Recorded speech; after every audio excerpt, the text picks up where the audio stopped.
All right, I think we're live, and All right. we'll see what happens.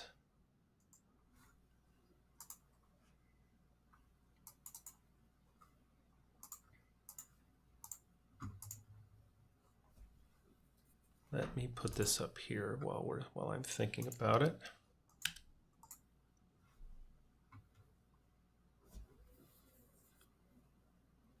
Not that that's easy to copy, but now I'm going to see if I can actually see that or if I'm making all this up. Let me try to monitor it here.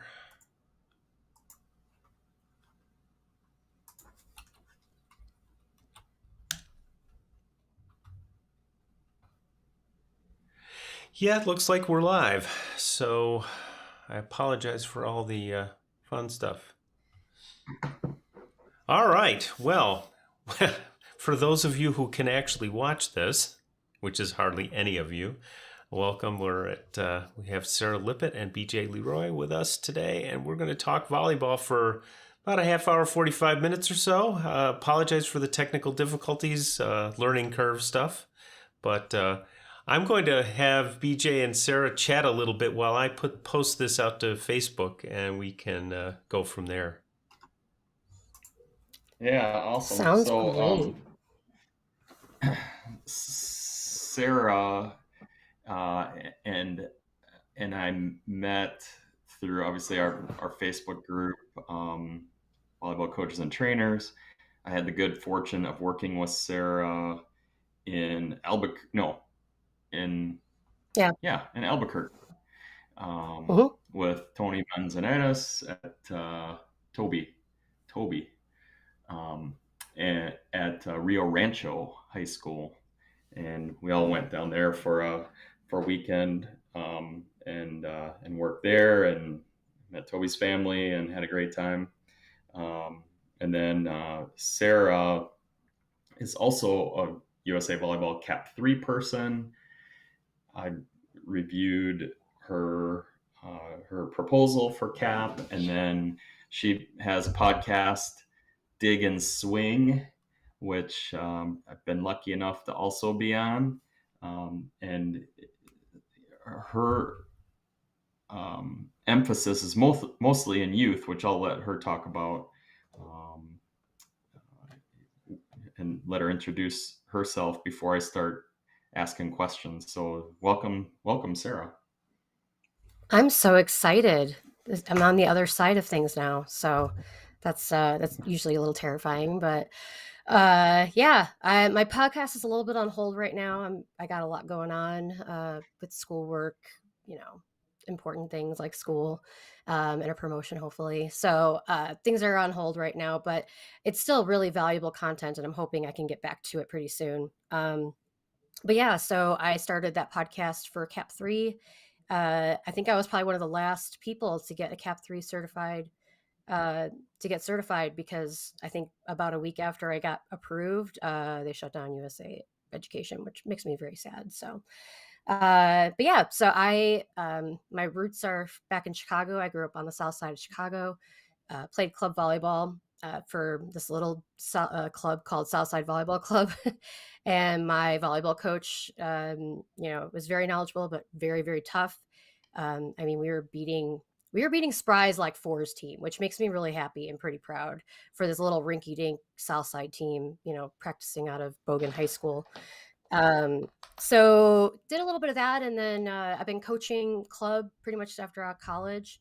I used to think that I'd never had the patience for anybody younger than eighth grade, and I only did high school kids. And had this little moment where I'm like, I think I want to branch out because I'm tired of just the high school mentality and the high school, the drama that comes with coaching high school girls. And I really was like, I just need a mental break. So I took on a 13s team and completely outside of my comfort zone. And I think that is what that doing that made me really appreciate that age group, and I decided I never wanted to coach high school kids ever again. I loved the energy, I loved the enthusiasm to learn, I loved just their pureness, and just I find that a lot of kids, going from that 14s to 15s year, we were losing kids in our club because they just started to hate the sport a little bit. Or I'd say not in our club, but in general, people would just, club hop because they didn't like their experience as a seventh and eighth grader, which is really sad because it should be tons of fun. They should be learning really good foundations, but that doesn't mean that you can't have fun with it. And I think being in a club environment where it was very strict and lots of running and punishments and drilling the heck out of us, I never realized how much I hated that. And until I started coaching the 13s and realizing the big discrepancy between the two. um, and my thing is that I want them to come back. I want them to find joy. And one of the things that I love in the coaching, I think it's the coaching mantra that USA Volleyball had. It has this like whole list of things. And the number one thing that I take from that is never be a kid's last coach.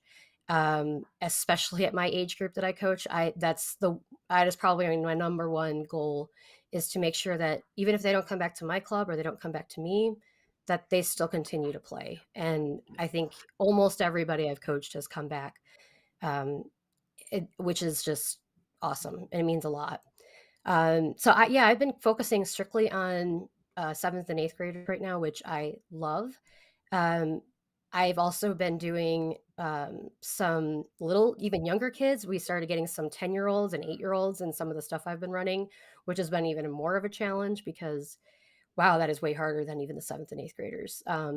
Their attention spans are like goldfish, but they love it even more. And so it's been nice. I just love being challenged every time. I love a good challenge, and it's made me so much better of a coach and better prepared to handle some of the high school stuff that happens as a fellow coach and colleague, not necessarily as a coach for the kids, because that's what we're coaching. We're coaching kids.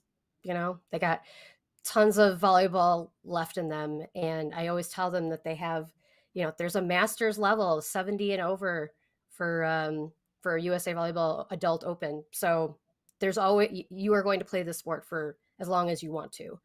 um, so yeah, that's kind of like my summary of what I'm doing and my passions. My other thing that I'm a big advocate for is accessibility to club volleyball. Financially, it was something that I struggled with, and my coach and club were very supportive and very helpful. And especially coming from the South Side of Chicago, where we don't have a lot of money over there, and having that ability to play, whether it was for a severe discount or exchange of me helping out with stuff in exchange for my tuition, was really helpful. And so one of the things that my club coach said was, I never want money to be a reason why a kid can't play. And I follow that as well. So, if the kids go to a Title I school, or if they have circumstances, I might cut them a break a little bit and, maybe charge them a little less, or, let them pay me later or something. Because I really don't want money to be that reason. So those are my two big things that I, as a coach, are my main focuses. So Yeah, so tell us a little bit more about what your club experience was like. I mean, and obviously Steve and I, not obviously, but neither of us played club volleyball as adolescents for sure. When did you start playing? What was it like going through tryouts and and then just your general experience in club?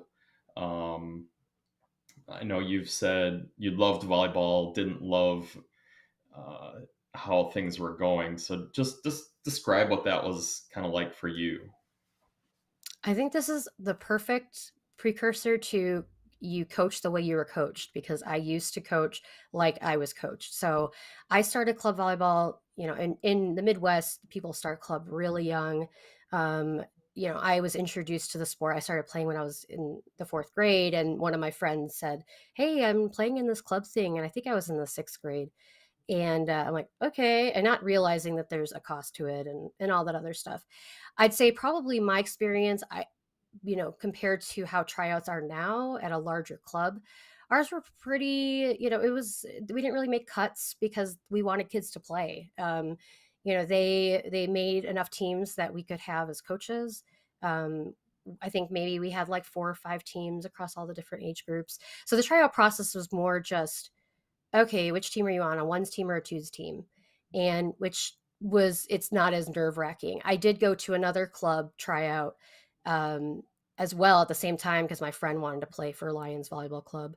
And so I went with her just so she had a buddy. And that one was way different. That was way more competitive. They were doing like jump breach touches and measurements and all this other stuff, and very structured. And you could tell that it just felt like you were a factory. I just felt like another number on a on a t-shirt, which didn't really feel that great. The other one was definitely more of a family because everybody that was playing, that was trying out for the South Side team, was coming from a family of working, low middle income family, working class families, and just making sure that the kids have an opportunity to play the sport. So my tryout experience for them was much more relaxed, and it was more of just a matter of team placement, which I think is pretty good. It shouldn't be this nerve-wracking, how high can you touch, unless you're playing for some crazy elite club that you're basically a factory into going to Division I volleyball. And if that's what they really care about, great. But mine was definitely relaxed. And my experience was, my club coach was, and if he's watching, I'm sorry, I do love you, but you kind of were a jerk. He was or is a Chicago cop, working in not the greatest neighborhoods. And you can imagine his personality and how he talked to people. He didn't care if you were a kid or an adult. And so it was really tough being in that, and not really realizing how wrong it was until when I was in high school, like to be called the things I was called, and realizing that I was just a kid and, going through a lot at home with my mom being really sick. So, but I really liked the structure of it. And I learned a lot about reading the game from him. And he even told me, I was offended at the time, but he was right, that I would always end up being a better coach than a player, because I had a real knack for knowing what was going to happen. And maybe I couldn't technically execute it the best, but I was in the right place at the right time. I understood why we were playing the defense that we were, and I was chasing down balls left and right. And I just had a really good understanding of the game pretty quickly. And we were playing at a time when Sports Performance was still in USA Volleyball, and they had their big place out in West Chicago. And I was playing out there pretty much every weekend, every other weekend. We were playing, we were hanging. We were in the top few courts for most of my 16s year. And it's, my club coach was just like, wanted to beat them so bad, because he's like, these kids play 4 times, they have practice 4 times a week. They do strength training. They're forced to miss their proms and homecomings. And we're this little team on the south side of Chicago with 2-hour practices twice a week if we're lucky. And I want to beat them. I want to show them it doesn't matter that you have all this awesome stuff, that we can beat them. And we're not going to beat their ones team, because, when you have some of the best players showing up to one club, of course you're going to have a really good a really good ones team. But the fact that we were beating, their 3s, 4s, 5s team, I mean, that's pretty impressive for even, their level of play, for us to beat them. And, we were just this, we were completely out of place in the club volleyball world. You could tell that we didn't belong necessarily with those kids, the kids of affluence and the ability to pay for really nice uniforms. We had t-shirts, and everybody wore whatever knee pads they could. We didn't have matching stuff. So it was very humbling to realize, to think about how you don't need to have all these nice things to be a part of a really good club. Because I think that's what sometimes kids look for. They look for a club that has really nice uniforms and they look nice, and what's the swag you get. And I was lucky if I got a jacket. And we went to one qualifier back when Tampa used to have a qualifier back in, I don't even remember when it was, the late 90s, early 2000s, and went to Tampa for a qualifier. And I remember we beat one of Sports Performance teams. I think we were in the gold bracket. I mean, we did not belong in the gold bracket, but if you looked at us on paper, but we had so much heart, and had this opportunity to play against really good teams. And I think that it wasn't a matter of like our skill. It was just that we were relentless. We did not care who you were on the other side. We wanted to beat you so bad because we had this sense of pride of, yeah, we're this little team playing at Bogan High School is going to beat you. That we just had so much pride. So that was my club experience. I really enjoyed it. I actually didn't play my junior and senior year in high school because I didn't like the coach, and so I took a break and just focused on club volleyball only. And I knew that I wasn't going to play Division I volleyball. I knew that. I started battling a shoulder injury, and I was lucky if I was even going to get recruited by a JUCO, which I did. But I cared more about my education, and I had a scholarship to Loyola, so I was like, I'll just stick with playing over at Loyola, and played club volleyball at Loyola. And again, we're playing against some of the Big Ten club teams, which is kids that could probably play on a D1 roster if there were enough spots and teams. And so again, like this, I had this fight to just prove that it doesn't matter that I'm not playing for, Wisconsin's D1 team. It doesn't matter because my little Loyola team is going to beat you. And that was my history of volleyball. Like I think it was probably one of the most humbling experiences, and completely different than what I experience as a coach in the club world right now, which is, good that they don't have coaches that are screaming at them, or hopefully not screaming at them. But I think that the things that we cared about when I was playing are completely different than the things that kids care about now, or families care about right now. So sorry I for don't going on know. such a long Loyola's diatribe. Yeah. I get Loyola's gym is neat. We were in their preseason this year, Hmm. and it was a cool little campus, cool place to play. We Yeah, have a they've question. completely. Oh no, Go not ahead. Dan. Yeah. And let me ask you, because I'm still learning what you see on this platform. Do you see the comments that are coming in, or do you have an option to do that? Okay, so yeah, that way I won't prompt you. You'll be able to see them too. But this is a great question that kind of lines up with I. As a former player, I don't have to worry about it. I played some men's B-level club when in my late 20s, early 30s, and then played rec mostly after that. But I am playing again, which I had taken about 10 years off. It's pretty ugly. Although somebody said you're fast the other day, and I said, "Oh, that's very kind." Um, but I think it was the one difference was I'm playing on a team. It's a very rec team with brand new play. It's just like really basic ball, but we work at it, and I think it's more that they see me as fast. I'm anticipating things that they don't see yet. Because, when you play old guy volleyball, you see a lot of crap and you know what to do with it. But it's that sort of thing. But how do you fight the biases that the kind of the concept of you play like you coach like you were coached? Yeah, when I I love that first started smirk on Dan's coaching. face and his little picture, but I'll let It's I'll let Oh, not. I Sarah know, answer right? this. It That's a looks great very sleeping. that's a judgy. great look. Yeah.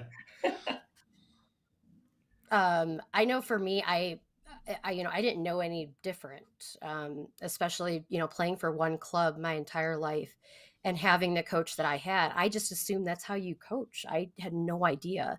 And honestly, it was that I ended up doing it, and I feel terrible for the kids that, I was screaming at left and right. I wasn't as harsh as him. I didn't use the same colorful language as he did, but I thought that doing one person pitch drills was totally fine, and trying to, hit the ball as hard as you can. That's what you're supposed to do. And making kids, do all these physical things that, I thought that's what you do. And I have a hunger for learning. I love learning. I seriously, someone find a job where I'm just in school all day and I take tests and you pay me, I'll do it. That's what I would love to do. I just love learning. And I went to a Cap One. My work, or the club I was playing for or coaching for in Virginia, when we were stationed out there, was paying for everybody to get Cap One. So I went ahead and did Cap One, and I go, oh, well, that makes more sense. Why would I do it this way? And so then it got me hooked. And I think that, again, this is a really good reason why, the CAP program and education is so important, because I could have been like that my entire coaching career and wouldn't have known any better. It may have taken me even longer. Who knows how many teams I could have ruined, if I just continued down that path. And Cap One really just completely changed my outlook on how to coach. And I was hungry for more, and that's how I fought those biases. It was just learning and listening, not just to people that I agreed with, as I started to kind of turn the curve, but also listening to people that don't agree with me, and thinking about, I kind of, I take everything. So even if somebody posts some drill, and I think that it's not the way that Alexis Levidoux refers to it as the most efficient use of your time.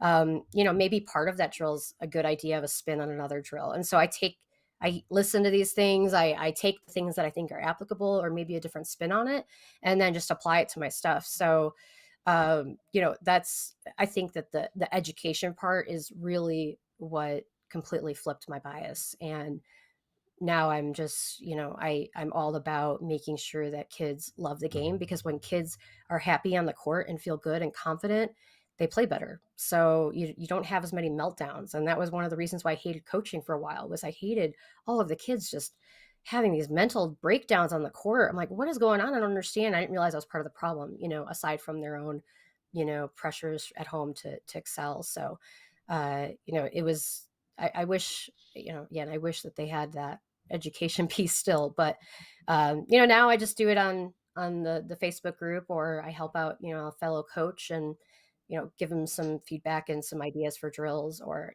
just be a little snarky on the Facebook group with my comments. But otherwise, yeah, that was what really helped me, was a little better education.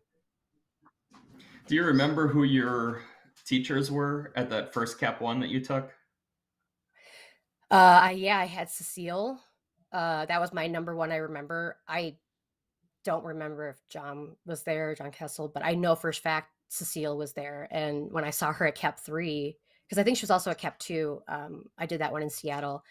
And but I will never forget. I saw Cecile at Cap 3, and I was like, "You were my Cap 1 coach back in whenever it was, like 2012." And completely changed my life. And actually, now that I'm thinking about it, I think John Kessel was in it. But yeah, it was, I don't remember all of them, but that was my the most memorable. She's awesome. I I have a couple of great stories about her. She bailed me out of a couple of bad situations. One might have included locking my keys in the chauffeur car that I was driving for her. Oops. Yeah, she's incredible. Steve, do you remember your first Cap As you said coaches? that, I was just thinking back and going, man, I'm drawing a darn blank. It was, Oh no. yeah, it's terrible. It was a while ago, and I'm getting old, so there's that.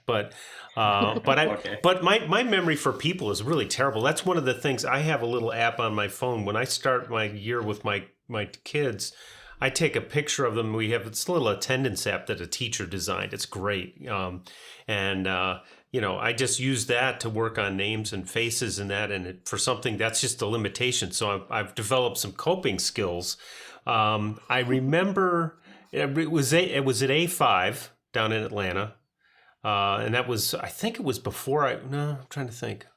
I guess we had been in Atlanta. I guess I was going back to Atlanta because we left there. And but when I saw it was down there, I thought, well, I can visit some family in the area. And for me, the memorable ones were Cap 2 and 3. 2 was at the training center in Colorado Springs, which is if you ever get a chance to do it, which we can't anymore, but if you ever get a chance to visit there, it's a heck of a place. And we were 3 to a dorm room, and it was just, it's where the most memorable part of that one was the discussion of out-of-system systems. It was like, yeah, why are we doing, and it goes all the way back to what you'll hear John say every time he runs a clinic. It's, we're out of system at least half the time. And in my case, probably 70-80% of the time. And it's one of those things where that came into play. And then Cap 3, was a lot of fun Doug Beal was there. Sue Gazansky. You were there, I think. BJ, right? I think. Yeah, I And that. was training to be a teacher at that Cap 3 that you were at, so that was Okay. a real treat for me. Um, Yeah, and Marwan was Neville there. was there, and Marwan, and yeah, it was. Eric was there Marwan's too. revel- Eric. Marwan's revelation for me was he finally gave me a good some good reasons for right foot forward when you pass if you choose to do it, and how it might be advantageous, and but more importantly the idea that use it kind of relates to last week's discussion about the pre point communications. In his team, he was describing that if the libero's taking it, the confidence is there to take it. People aren't opening up to them. They're, and saying, well, what if she shanks it? I can hit it, which we used to train young kids to do. And it's like, no, they're getting ready to attack from the back row. They have a role to play when we know who the receiver is, and we know very early. Whereas, most of my teams were not trained that way because I didn't know any better.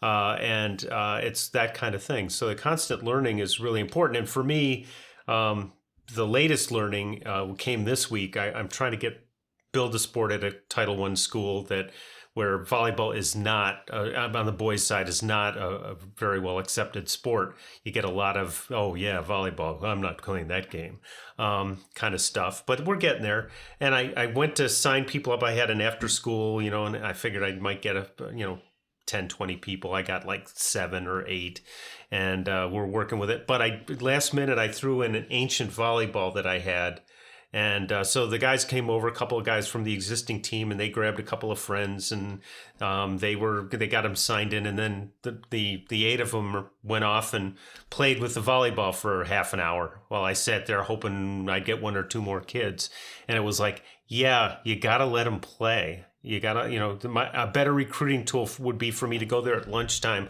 with a volleyball and hand it to somebody and say, play, give it to me when we're done. So another learning. Yeah, Mikkel mentioned his entry to CAP was very similar to mine. Tom Tate, who started both the men's and women's programs at Penn State. What a legacy.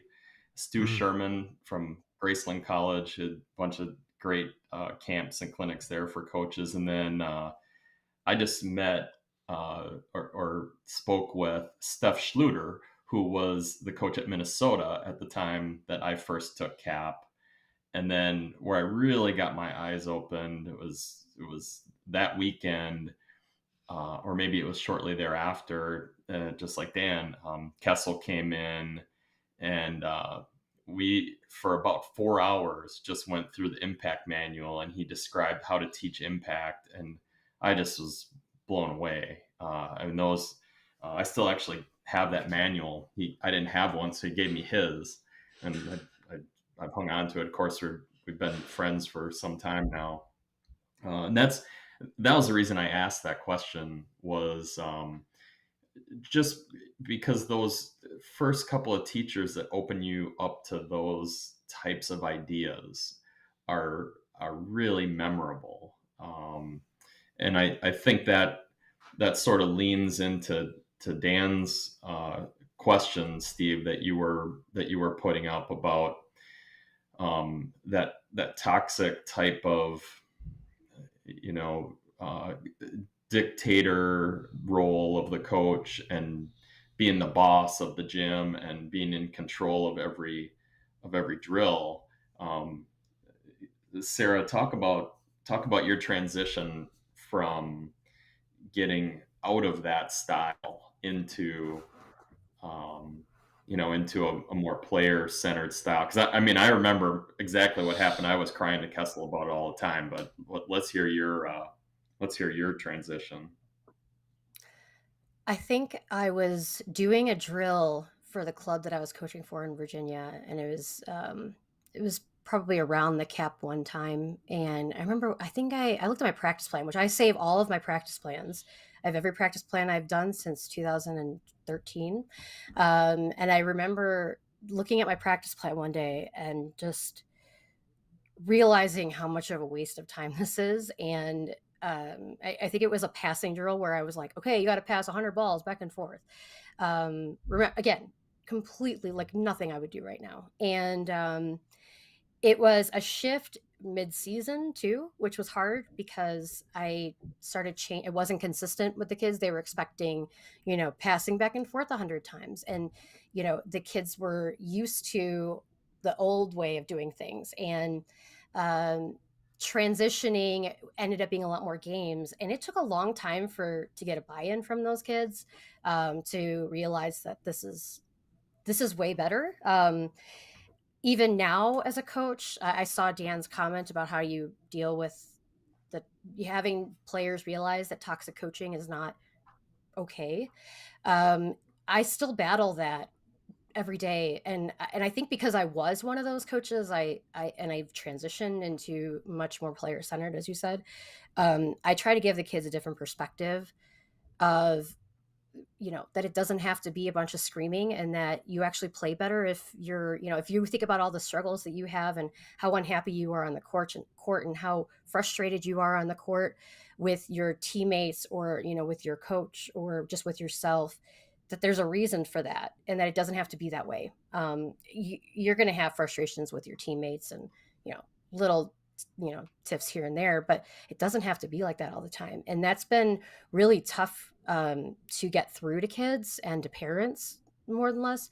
But I'd say that was, I realized I was doing everything wrong and that I was doing a disservice to these kids. And it's been a transition that right now I feel super confident. I will fight anybody that thinks that, my methodology is dumb. I'll fight anybody.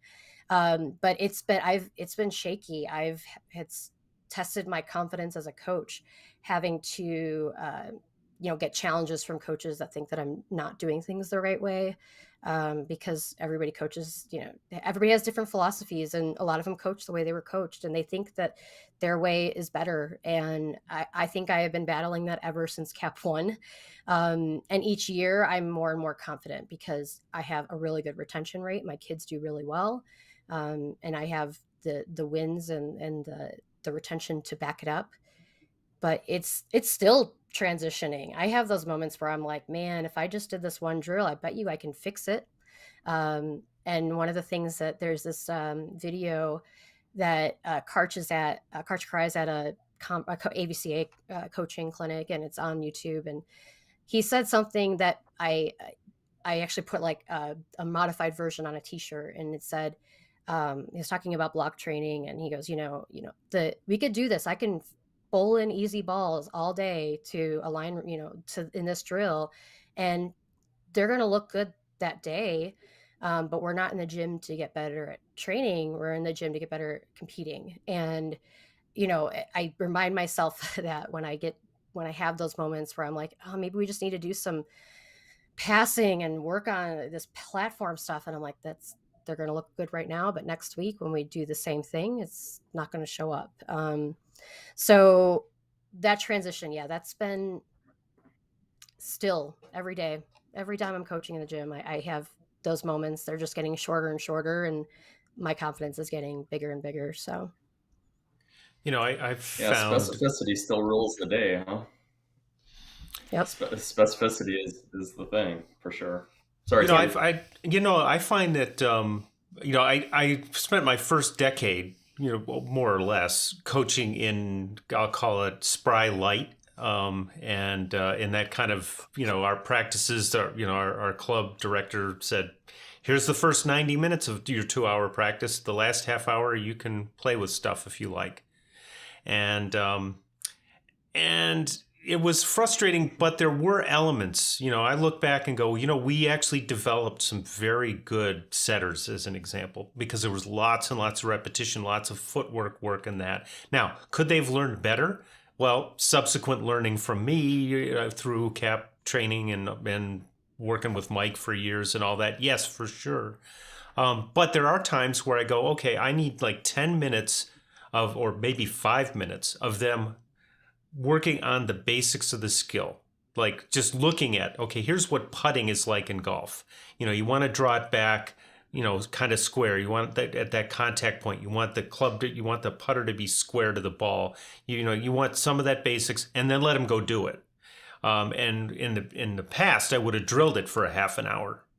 As opposed to say, okay, we're going to take a couple minutes. Here's what a platform looks like. Here's how you hold your hands. Here's why we turn your wrists down, because they flatten your forearms. Your mileage may vary. My shoulder doesn't work the same as it used to. So, but if you put an arm out and make a platform, that's fine. Make something that makes the ball go in that direction. But give them kind of a little bit of basic, a little bit, not so much a drill, but just to understand what the skill is like. And then move it into, okay, go play with it. And, I used to spend a lot of time just thinking, giving feedback. And, Mike pushed me, certainly Kessel pushed me a little bit in the direction of summary feedback. So I try to do that, but it's still, because I like to talk, as you can tell, that you kind of have to say, no, it's not a good time to tell. I remember way back, there was a quiet coach where the parents all came up and said, God, we love the fact that you're giving them feedback. They don't ever get feedback. And I'm like, yeah, but, to Dan's point, I think it's more to at the club level, it's more the parents expecting a coach to be barking at their kids. At my current school, because I haven't coached club in about 3 years now. I moved to Arizona and the club scene didn't click, and a high school thing came along, and it was kind of they were desperate. They were like, oh, can you come here and, coach? Cause our coach just left town, kind of thing. But it's a great challenge, but it also has changed my coaching. Cause I have kids who come in and say, I got to work 3 days a week. Okay, come to practice on Tuesday and Thursday and we'll figure it out. And, that's just different from, North Shore Adversity, which is not the Spry Light Club. That was, my adversity experience was ridiculously valuable on all kinds of levels. And I miss Mike just about every day. But he taught me, he was always learning. Always learning. If I came in and said, I want to try something, he would let me try it. And he'd say, what are you trying to accomplish? Let's take a look at it, see how it works or doesn't work. And that's been really valuable. Yeah. The king of specificity was Carl Mcgowan. He's who introduced that idea to the volleyball community. And he talked about in a podcast, every practice they took about 5 minutes, like you said, Steve, and they just they called it a tutoring session, where they went back to, here's why we're doing this. Here's the way that I believe this should be done. You're welcome to experiment, do your own damn study, I always used to say, but here's the way I would like you to do this. We're going to spend just 5 minutes on it. And we adopted that. I mean, I'm 100% game like. Every drill that I do starts with a serve. But we adopted that 5 minutes a day to just review something. And mostly for me, it was the why. And I think that gets back to Dan's question, that he's fighting. And we've had the same thing. I mean, our kids at Green Bay are really smart. They have a cumulative GPA of like 3.85. They're just bright kids, and they sometimes, the first time I came in, I had to give a talk about why we're not going to punish you. We're not going to have punishments. They had a bad match a couple weeks ago, and I'm like, well, we're going to go and run. I'm like, what's that going to help us if we go and run, or if we do a coach on one? How is that really going to help? And I think the last thing about that is, we used to talk about, Sara mentioned that she was in a club where she was only practicing, 4 hours a week. I had my kids 3.5. So it was all about our precious gym time. Our time at Green Bay now, we can have the gym as much as we want. We could have the gym 20 hours a week. but we don't. And the reason now that we need to be efficient there is because of overuse. We are only going to practice, 90 minutes or 2 hours, and it's going to be 3 times a week, maybe four. And so our training has to be very efficient and specific because we're limiting ourselves due to that overuse. So I think that's a common theme that you're finding amongst the three of us. I don't know. What do you think about those couple things, Sarah? I think the burnout part of kids is I have a girl that played club basketball, so I don't think it's just volleyball specific, but it's the club world in general, and having kids playing at these elite levels, starting off very young and focusing on one sport. And I have this girl that just she's in the 8th grade and started doing lessons with me about a month ago, and she's doing it because she got burnt out from basketball. She's 13 years old, already burnt out, like tired of it.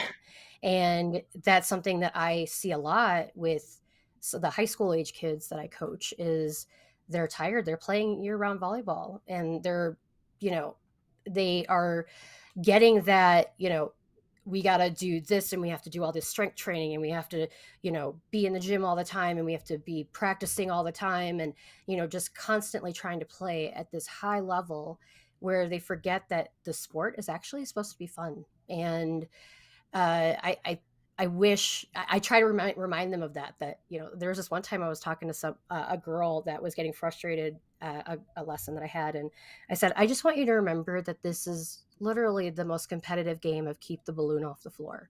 So remember that there is some joy into this game, and that there is a fun part to it. And sometimes the balloon's going to drop. So what do you got to do? You got to pick it up and throw it back into your little drill that you have with your friends.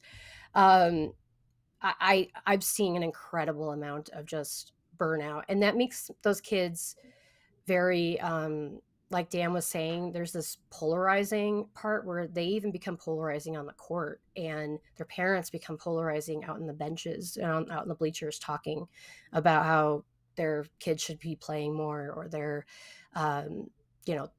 kids should be playing more, or the coach should be talking more. And, because they think that these kids need all of this feedback and if they don't get spoken to, they're being, they're not getting the opportunities to play at this high level. And really, we just need to give them a break. They need to, remember why you play the sport. And I think that's something that I don't know if that's a systemic problem. I don't know what the solution is to that, because that's beyond just the club volleyball world. I think I'm not even sure what parents are trying to get. Are they trying to get scholarships for their kids? Like, I really wish I understood what's the purpose about, getting your kids into club and playing on a ones team, and making sure they're playing on a ones team from when they're 10 all the way through high school. I'm not really sure what, I don't think parents realize the struggles that their kids are going to have with that constant high level streaming, or asking people to perform at their peak athleticism all of the time. I mean, it's exhausting. It's exhausting as a coach sometimes. But yeah, I don't know what that solution is. Maybe they have to go to Dan Mickles' mindful program. There was my plug, Dan. Yeah, we're going to get him. I think the biggest thing is just learning, Dan kind of alluded to it. Sarah, you mentioned it. It's having to teach people why, or explain why we're doing this, and have some good backup. And I know that more and more as I work with coaches and making changes, I think a long time about if I'm going to make this suggestion to them that they make this change, I have to have 2, 3, 4 pieces of evidence and some data all ready to go. Here's why.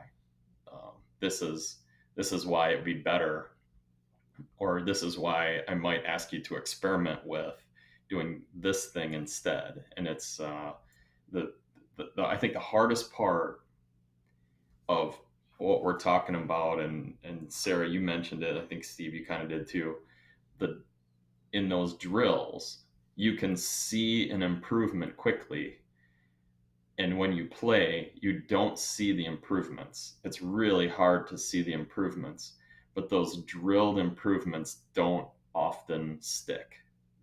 Um, it's the in play stuff that sticks, and that research is 35 years old. You can go back to the original papers on that, and they've never proven any different. That we our retention is just better in the specific moment. But Steve, we're right up against the hour. You have anything else for Sara, or any closing comments? I think, well, I could one, keep I want to, talking for hours, by yeah. the way. Yeah, well, you and me both. But I think for this, first of all, thanks to anybody thanks to Dan for joining in the chat.